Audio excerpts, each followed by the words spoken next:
एक जंगल में शेर रहता था। वो शेर बहुत खौफनाक था।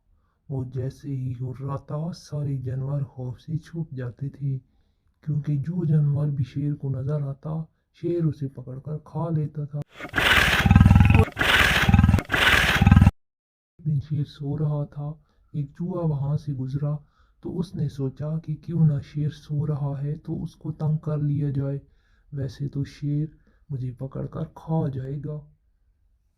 चूहे ने ये सोचकर शेर के ऊपर उछलना शुरू कर दिया। वो शेर के ऊपर जोर जोर से उछलने लगा और हंसने लगा। उसी वक्त शेर की आंख खुल गई। शेर ने फौरन चूहे को अपने पंजे में दबोच लिया। चूहा बहुत ज्यादा खौफजदा हो गया और शेर की मिन्नतें करने लगा। शेर राजा, मुझे जाने दें, मैं तो इतना छोटा सा हूँ। आपका तो पेट भी नहीं भरेगा मुझे खाकर, तो मुझे जाने दें। और वैसे भी हो सकता है मैं किसी रोज आपके काम आ जाऊं। चूहे की बात सुनकर शेर हंसने लगा और बोला, तुम इतने छोटे से चूहे हो, तुम भला मेरे किस काम आ सकते हो। लेकिन चलो, मैं तुम्हें माफ करता हूँ, तुम चले जाओ। चूहा ये सुनकर खुशी खुशी भाग गया। एक दिन शेर जंगल में घूम रहा था कि कुछ शिकारी वहां आ गए।